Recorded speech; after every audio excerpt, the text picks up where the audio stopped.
nekk sa tur ak sa sant di am plaisir jàkkaarloog yéen ci Dakaractu TV rawatina ci seen biir émission bi nga xam ne moo di en ligne tey ji nag ñuy def un peu ouvrir benn fenêtre ci li nga xam ne moom moo di décentralisation acte 3 de la décentralisation ak li nga xam ne moom la ñuy wooyee souvent territorialisation des politiques publiques. Alors prétexte émission bi nag du lenn lu dul benn concours bu mag bi nga xamante ni benn prix bu ñu tegoon la jëm ci li nga xamante ni moom moo di leadership local.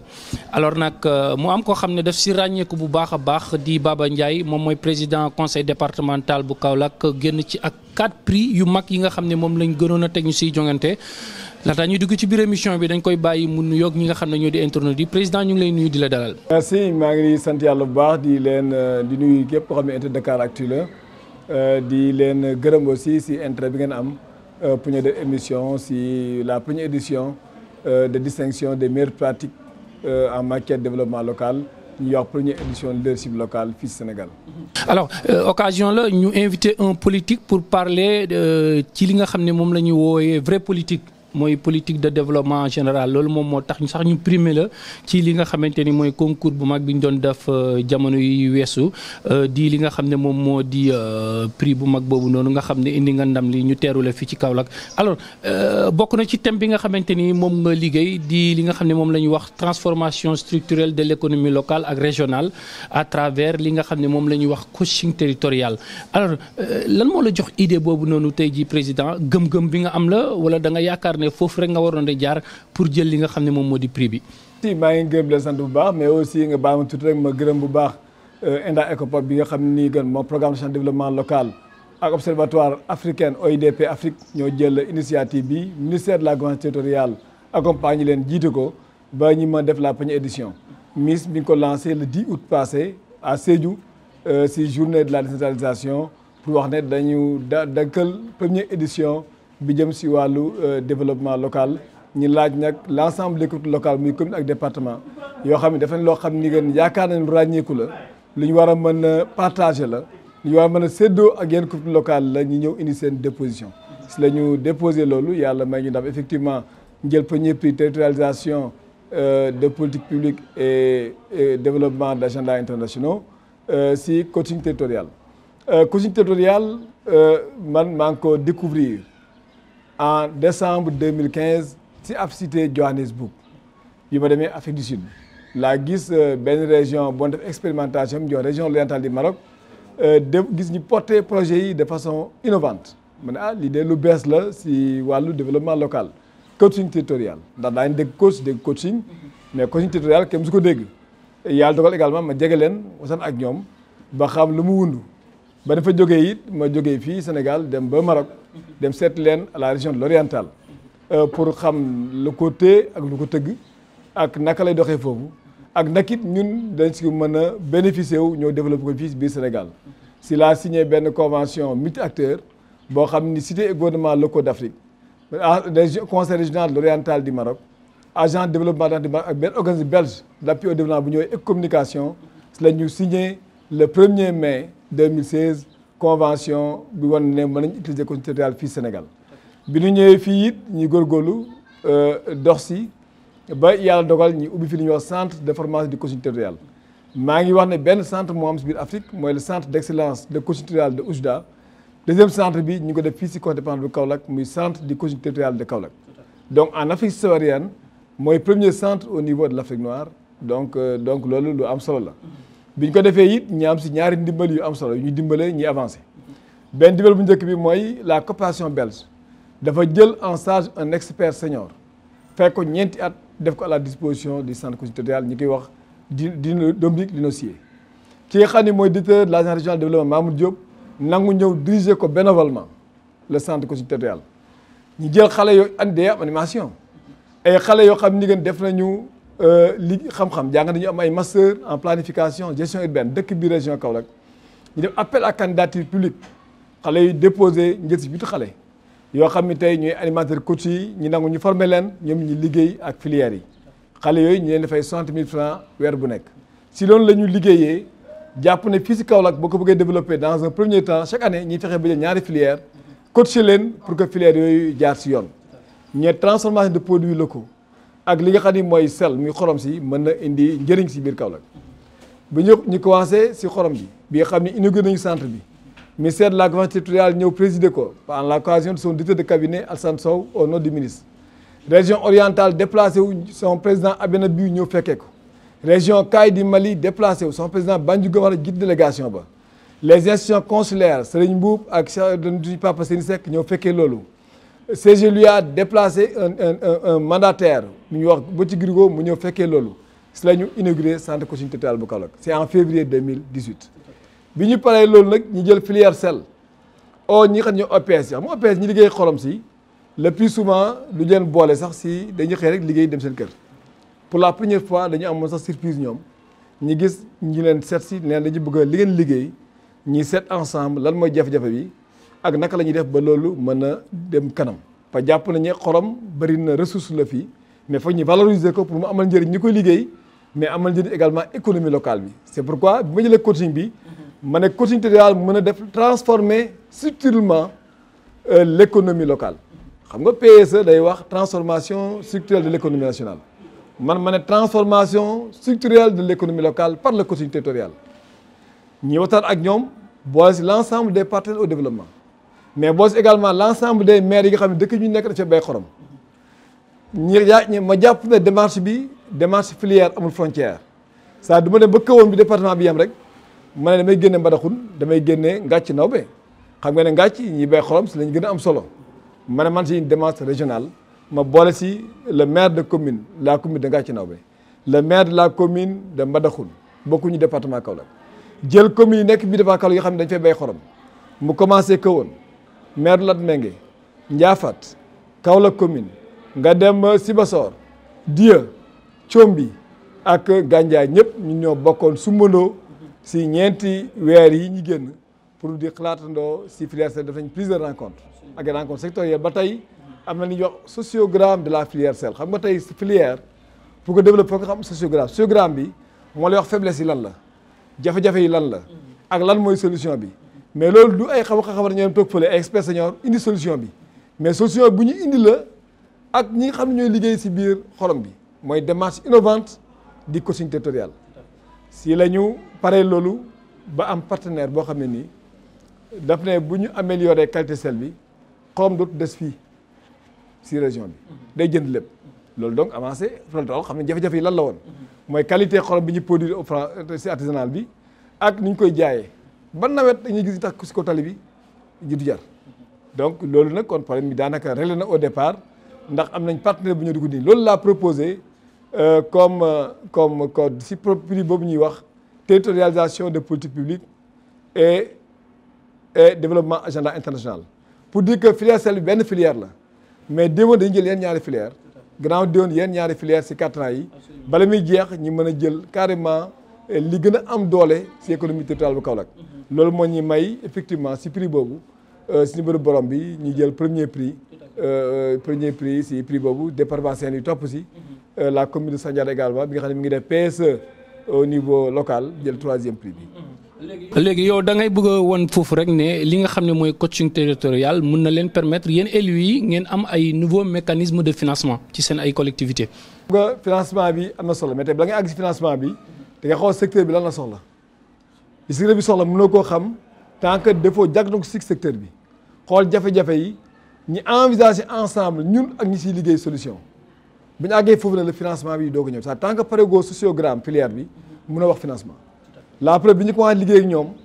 ba bi ñu pare kenn tudd financement dañ ko bannir dans le langage dañu bu kenn tudd problème financement ak problème xaalis bëri na ay jafe-jafe ak ñu wax ne ku fi jaaroon daaw ak daaw jéeg ba tax na ñoom ñi nangu loolu ñi liggéey si loolu dem si terrain bi ba ñu pare léegi tey nag bi ñu paree nag soxla nañ financement mais tey bailleur bi du ñu indi condition ndax tey intérêt des marchés territorial mooy bu ñu demee ba ñoom ñi si liggéey ak comme élus yi ak partenaires techniques ne solution bi lii la bailleur bu ñëwee du imposer benn solution day mooy liggéey solution boobu rek bu ko mën ñu dem moo bailleur am na tey ndax tey le partenaire privé Patisen bugguma sax tudd turam a accès d'acheter toute la production kooku c'est important coopération GIZ réussir coopération italienne à Pati Pades coopération espagnole ñëpp fekkee woon nañ su daje yooyu te taxaw nañ tey pour jàppale filière boobu donc say filière bi tey non seulement avant ñi àgg si ñi nommé di ñu primé amoon na ay partenaires yu taxaw tey pour jàppale ko tey bi ñu primé au niveau national ñu jàpp ne ñooy premier prix territorialisation politique bépp bailleur boo war a mën a jàpp secteur bi day ubbeeku day jàpp ne lan la kaw gi def ba tax mu jël premier man bailleur sama démarche nangam ak nangam la lan laa mën a def ba liggéey ak waa Kaolack yooyu ndax ñuy ay jàmbaar lañu loolu la pub di ubbi donc tey yaakaar nañ ñun bailleur yi njëkkoon amal suñu bopp dina am yaa ñu ñëw dolleekoo si pour ñu jàppale filière boobu ba économie locale fii si Kaolack nekk économie bi ñu ekkati yow liggéey nañu si agenda 2019 2021 coaching bi biñ koy liggéey moo nañu wax ne rek département Kaolack mais dañu hors région Kaolack yëpp président département ak maire Kaolack yëpp ndax tey transformation de produits locaux moo ko def biir région Sine Saloum te woo maire yëpp maire yi ñu adhéré si affaire boobu d'accord si plan d'action 2019 2021 validé ko mooy wane ne le coaching territorial nekkul rek pour département Kaolack mais dafay nekk pour région Kaolack et plus tard sax pour le pôle Sine Saloum. alors d'après yow prix yi nga xamante ni gagné nga ko ci li nga xam ne mooy concours boobu noonu ñu doon amal alors selon yow sas la sacerdoce la wala encouragement la par rapport ak fi nga xamante ni teg nga ko sa tànk mu dëppook acte 3 de la décentralisation ak thème bi nga xam ne jël ngeen ko di territorialisation des politiques publiques. jërëjëf Badara xam nga tey acte 3 bi moo indi département mu nekk vision président de la République Macky Sall. mu jàppal ne territoire yi wala ñu mën a développer si à partir territoire yi à partir des départements loolu moo indi ñi supprimer régions yi indi département yaa dogal ñu nekk les premiers présidents département war a jëmmal gis-gis boobu ñi sant yàlla bu baax si gis-gis boobu sant yàlla taxawaayu président mais taxawaayu également ministre de la gouvernance territoriale pour jàppale ñu si loolu ndax pour mu centre bi ministère bi jàppale na ma donc Pendel jàppale na ma mooy wane ne structure yi ñu fi teg bu ñu jàppale aussi day am jafe-jafe tey gëm naa ne le coaching territorial est une démarche boo xam ne tey mën na indi développement de l'économie nationale tey ñu wax démb Californie d'Afrique du Sénégal war na mën a nekk Kaolack loolu man gëm naa ne à part du coaching mën nañu ko def parce que filière la ñuy def filière bi boo xoolee li mu sooxee indi solution kay dafay dox te loolu la ñuy liggéey te it liggéey bi démarche bi dafa participative mooy du ñu liggéey rek suñu xelu bopp mais dañ si boole ñi xam ñoo si yëngu kon jàpp naa li ñu am tey ndam la ñi nangu tey partagé ko ak l'ensemble des collectivités locales du Sénégal wax naa si Dakar que coaching territorial bi ñu indi biir Sénégal du pour département Kaolack rek du pour région Kaolack rek waaye bépp commune ak département Sénégal bu soxla service am ñun dañu taxaw jàppale ko ànd ak moom ndax loolu mooy solidarité loolu mooy essence loolu sax mu wundu bis bi nga xam ne offerte nañ ko muy innovation si démarche développement local muy première édition bi ndax li ñu def dañ ko présenté foofa public bi yëpp ñëw seetaan mais rek ñëw seetaan ku nekk la intéressé ba ñëw rek ñu jox la ko ndax benn prix bi c'est la participation citoyenne bi wane ne kenn mu def développement local te acteurs yi nekk suuf boole woo leen ñu ne yaay maire rek nga ne da tëdd fële di jël seen décision doit être inclusif. di jël ay instructions du noonu la ñuy développer développement local dañuy boole société civile boole ONG boole partenaire au développement boole acteur économique quel que soit son niveau moo xam bu ndaw la AGR lay def moo xam PME la moo xam industriel la c'est l'ensemble des acteurs qu'il faut mobiliser pour promouvoir le développement te loolu yaakaar nañ mën nañ ko si ñaari fànn benn mooy prix bi ma gagné wax participation citoyenne mooy engagement citoyen et participation ndax boo boolee citoyens yi si li ngay liggéey dafay indil ñetti mbir mooy leeral sellal muy transparence efficacité ak efficience donc wala ñu ne mobiliser coaching territorial bi dafay mobiliser acteur bi dans son secteur d'activité donc ñaari yi ñu gagné muy premier prix ñaari yooyu rek déjà dafay am solo ëllëg pour mën a booster l'économie de notre région et le deuxième aspect on est deuxième en reddition des comptes et transparence mais ñëpp war nañ xam ne ku ñu dénk loo moomul da nga ko leeral bis loolu aussi ñu sant yàlla bi nga xam ni gën les procédures toutes les positions respectées ici au niveau du département loolu sant yàlla aussi bu baax la et je crois que facteur bu am solo la si wàllu développement. Absolument. dañuy des foofu sax ci wàllu reddition des comptes bi parce que pas plus tard que semaine passée assisté nañ benn rencontre bu ko si def organisé seen biir salle bi sur la reddition des comptes ñu gis fii yenn ci ay principal de SEM yu ñëw fii nii wax seen gestion budget ak orientation bi nan la gëm nga ne tey jii nii les élus que vous êtes vous avez le droit et l'obligation de rendre compte waxuma sax à l'État mais à ces citoyens yi nga xamante ni ñoom ñoo jël seen baat ak seen kàddu jox leen ko ngir ngeen doxal. loolu lu am solo la te ñun gëm nañ ko fii au niveau du conseil départemental ban la ñuy def ay affiché ngi ni gën dañu koy affiché am nañu tableau d'affichage. Tout à fait. On servit des archives qui existent ki koy jiite EBAD la génnee tey amul benn accès à l'information bu ñu nëbbu fii lépp lu soxla ba fi ñëw jox la ko ndax moo la un bureau un service carrément dédié aux archives ça c'est un. Deuxièmement bu ñu dénkee loolu moom dafa am procédure yoo xam ne yoon moo ko teg kenn war ko mën a jàll muy tey boo def sa budget wax nga def débat d'orientation budgétaire war nga def budget war nga def également nga def suivi et évaluation de l'exécution budgétaire xam nañu aussi qu'il y a une loi qui définit les marchés comment ça doit se passer quels sont les seuils kooku dañ koy war a jàpp également appliqué loolu def nañ ko fii ci conseil départemental parce que gëm nañu amul lu gën a am solo reddition des comptes te ànd naa ak ñoom que war nañ ko def ci lépp ku nit bu gérer waxuma la sax public mais tey dans le privé sax nit ki war na xalaat ne dafa reddition des comptes donc man considère leen encouragé c'est je crois que fii seen kër la boo seetloo seen réunion yëpp fii lañ koy defee et que ñun tey ñi ngi ci góorgóorlu aussi et je suis content que ñi invité comité de gestion d'établissement man comité de gestion yi dama fexe ba yi nekk 60 yi nekk ci biir état ci biir département bi bu ci nekk jël naa benn conseil départemental mu yóbbu ko mu fay siéger au nom du conseil donc je dis que la ñuy def également le budget participatif accès à l'éducation inspecteur d'éducation tous les principaux de collège tous les proviseurs du lycée l'association des parents d'élèves les comités de gestion la ñu boole choix yi ñu def tey ba réaliser ko tey ba may ñu ndam ci bi côté participation citoyenne ñoom accès à l'éducation ñoom ñoo ko def ñi ko def tey boo demee demal nga dem seeti Xalambas dans la commune de Thiomby maîtres yi amuñu woon bloc administratif tey tabaxal nañ leen ko demal Mboudaay Séeréer ba amul woon clôture kaa sa fa ne woon population yi ñoo jël seen alal seen dërëm seen ñaar dërëm defar ko fa tey clôture nañu Mboudaay Séeréer defal leen fa bloc d'hygiène soo demee Gandiaye 2 bloc d'hygiène baaxul woon xale yi dañoo woon saw tuur ndox ci mbedd mi wala seen kër yi tey defar nañ ko boo demee CM Ndofane 1 nga dem Mboudaay Mbitène Abdou nga dem Mbouba dafa ay bibliothèque multimédia loolu mooy dimbale xale yi gab bi am seen diggante ak ñi dëkk ci taax yi ñu mën koo job ndax xam nga wàllu multimédia dafay indi information yu bëri ci xale bi nga xam ne dafay jàng tey loolu réalisé nañ ko dans le cadre de la participation citoyenne et la mobilisation des populations moo tax aussi ñu ubbi woy kuwaat jël suñu partenaires yu nekk France ñoo ne Apprenons Bâtissons le Monde ñu nekk Auxerre seen conseil régional Bourgogne jox leen billet avion jël leen en charge ñu ni fi ñeenti ingénieur ak 9 techniciens supérieurs de bâtiment ñu recruté fii ñaar fukki xale ak juróom waxambaane ñu formé leen en 3 semaines en technique de fabrication de murs géobéton tey boo demee ngaan 600 millénaires de murs tabax nañ ko xale yooyu ñu formé ñoo ko tabax donc xale yi non seulement ñu tabax nañ suñu mur mais xale yi am nañ métier tey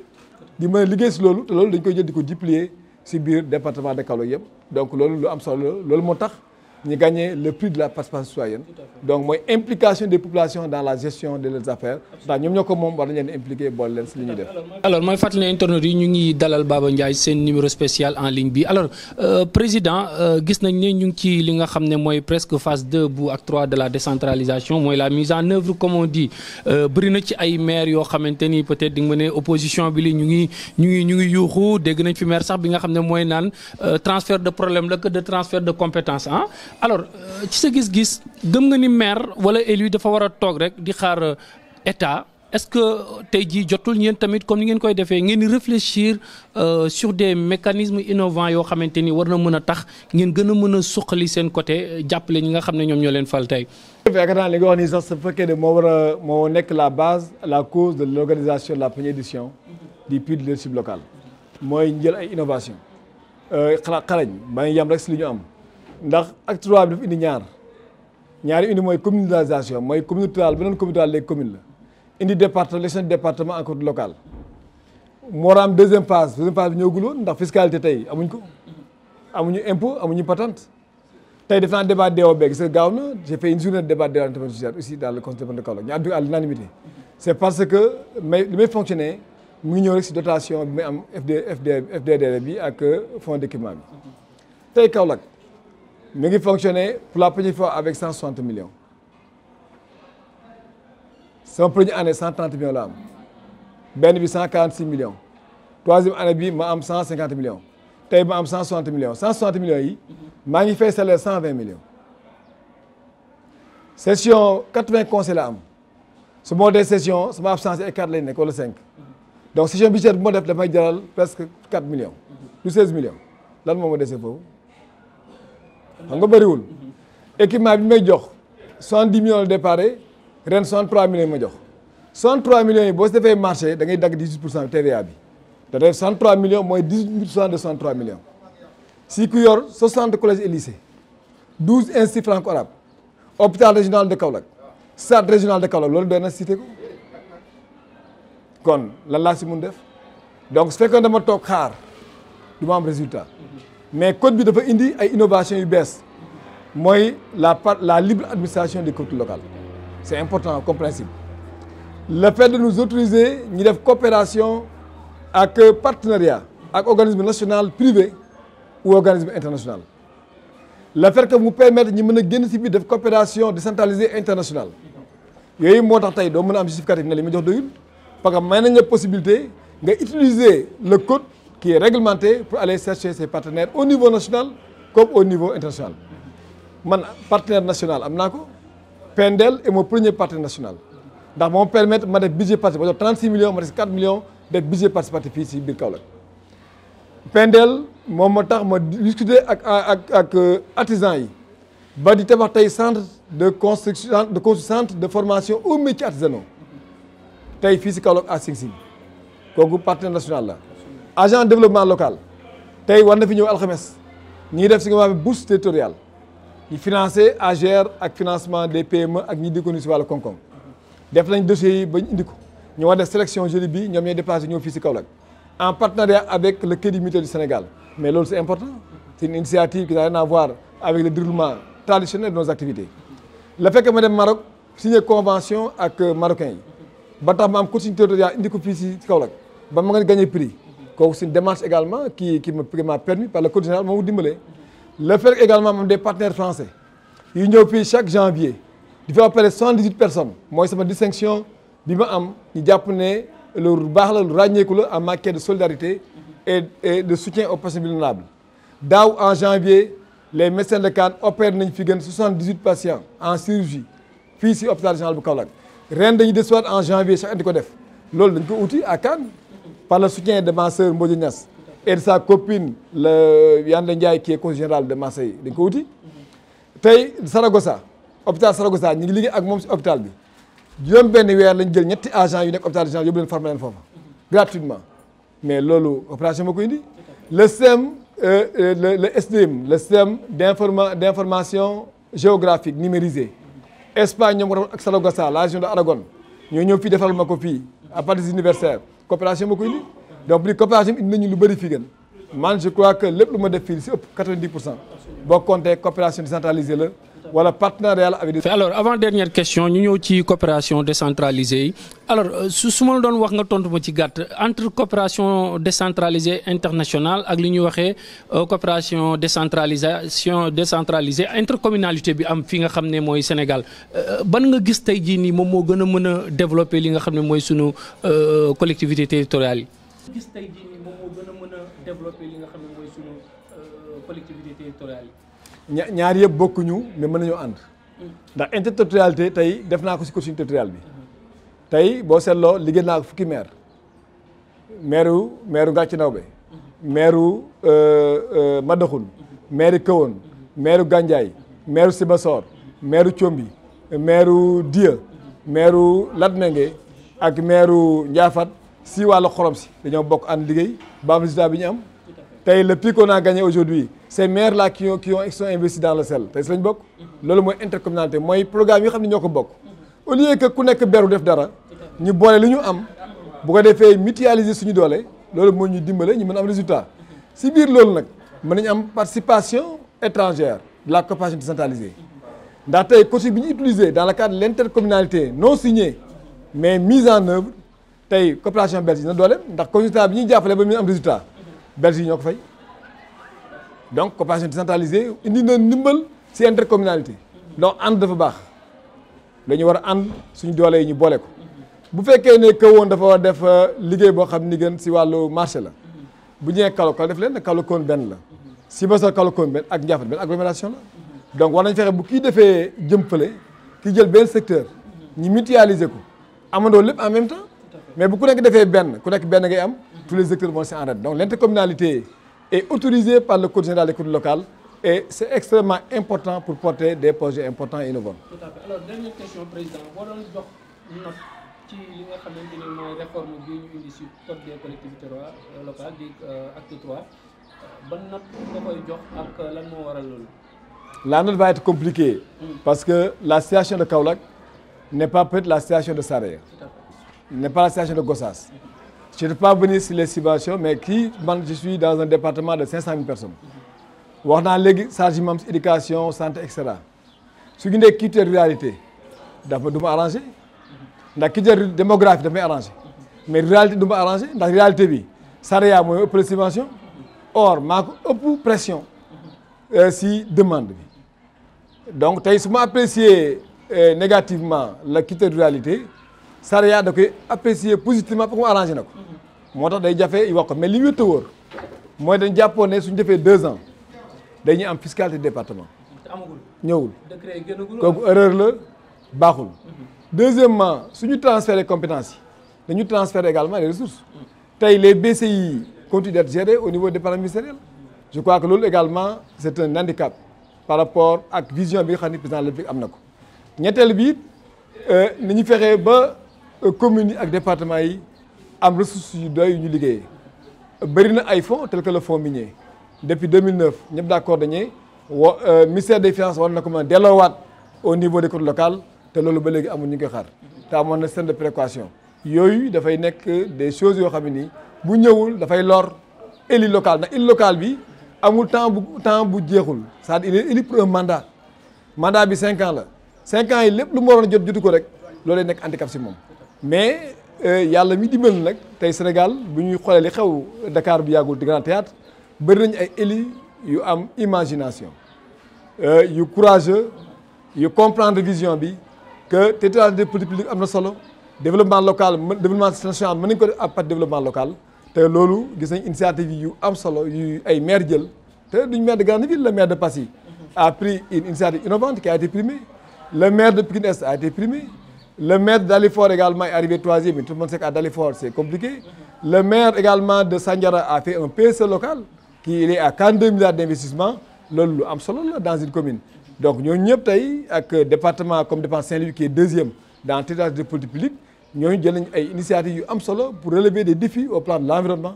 au plan de l'économie mais au plan également du développement territorial local et ça c'est extrêmement important donc tout dépend du leadership qu'on développe mooy bu ñu la falee yow na da nga war a góorgóorlu parce que fekkee bu ñu la falee la nga fekk rek ngay continuer mais on va nommer quelqu'un là-bas mu appliquer ko mais dañu jàpp ne bu ñu nomee nit dana am initiative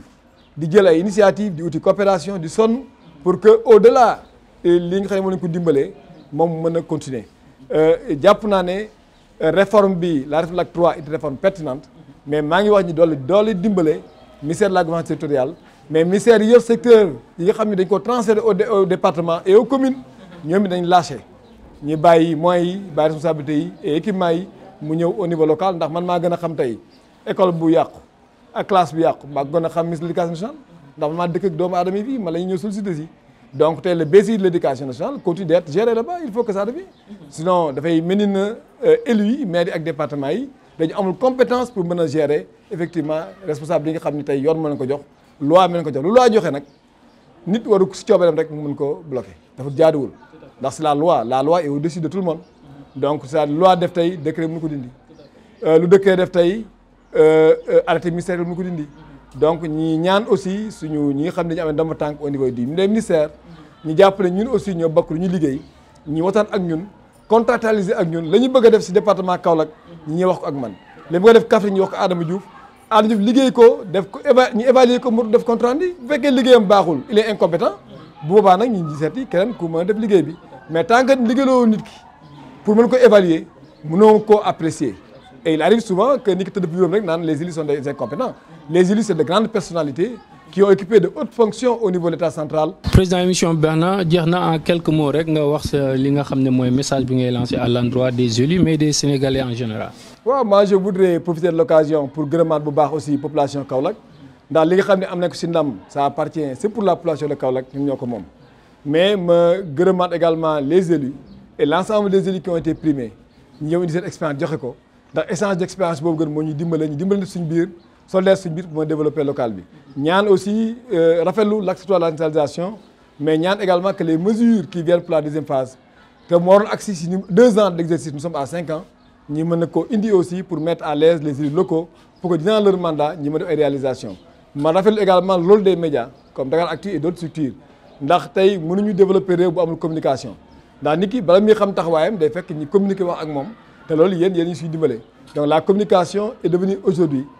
c'est pas un facteur d'information mais un facteur indispensable et incontournable pour le développement économique, territorial, mais également le développement économique national. maa ngi gërëm Sénégal yëpp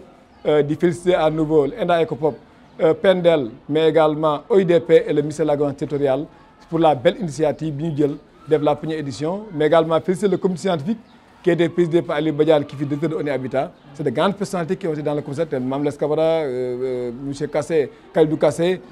commune Ablaye Sène ne woon au niveau de la région de conseil régional de Fatick. Donc, ils sont à la retraite, mais qui ont une expérience connue dans le domaine local. Nous avons un comité scientifique, nous avons de la coopération allemande, nous avons aussi ñu gërëm leen sant leen. Taalal loxo ñëpp nag nos ARD qui nous ont accompagnés, nos services techniques pour qu'ensemble ñu mën a liggéey pour les populations. Absolument. Alors mu doon Baba Ndiaye di président conseil départemental bu Kaolack doon ko dalal ci numéro spécial bu en ligne bi di ko féliciter une fois de plus ci concours bu mag boobu nga xamante ni mooy leadership local di profiter également ci occasion bi di féliciter notre confrère de la 2STV Ibrahima Diédhiou moom it gagné na ci benn prix ci wàllu environnement benn reportage bi nga xam ne def na ko Toubacouta ci li nga xam ne moo di mangrove bi